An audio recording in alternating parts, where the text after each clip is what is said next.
combattant qui avait reçu la médaille militaire, ne manqua jamais l'occasion de manifester ses opinions pacifistes, défendit les objecteurs de conscience et condamna toutes les formes de violence, avec, dans le regard, cette flamme qui n'était peut-être, en fin de compte, que le reflet de celle qui brûle sur le tombeau du soldat inconnu. Physiquement, il n'avait rien d'hindou. Des traits bien taillés, durs et volontaires, des cheveux gris, coupés en brosse, et une de ces fortes et longues moustaches que l'on qualifie de moustaches de Gaulois, car les Français savent encore, Dieu merci, se raccrocher à leurs souvenirs historiques, même s'ils ne sont plus que ceux de leur poil. L'œil était sombre, ce qui est toujours un bon fond pour la gaieté. On considérait en général qu'il était revenu sonné de la guerre. On expliquait ainsi son pacifisme et aussi cette marotte qui consistait à passer tout son temps libre avec ses cerfs-volants, avec ses nyamas, ainsi qu'il les appelait.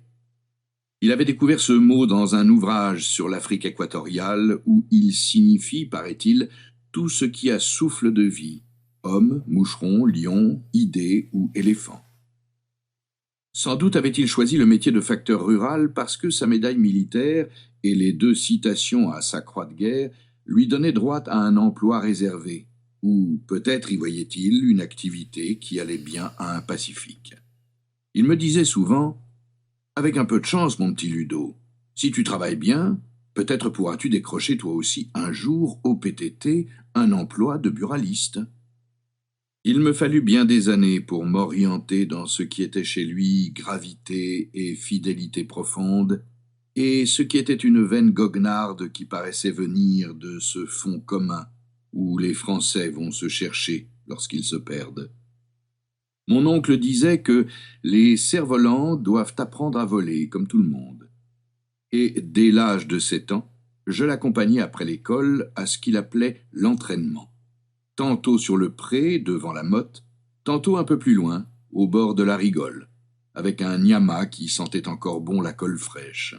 « Il faut les tenir fermes, m'expliquait-il, parce que ça tire, et quelquefois ils s'arrachent. Ils montent trop haut, ils partent à la poursuite du bleu, et tu ne les revois plus, sauf lorsque les gens les ramènent ici en morceaux.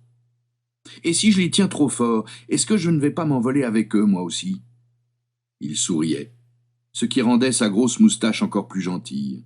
« Ça pourrait arriver, » disait-il. « Il ne faut pas se laisser emporter. » Mon oncle donnait à ses cerfs-volants des noms affectueux. Croque-muche, batifole, clopin-clopant, patapouf, zigomar, palpitard, aimable. Et je ne savais jamais pourquoi c'était tel nom plutôt qu'un autre. Pourquoi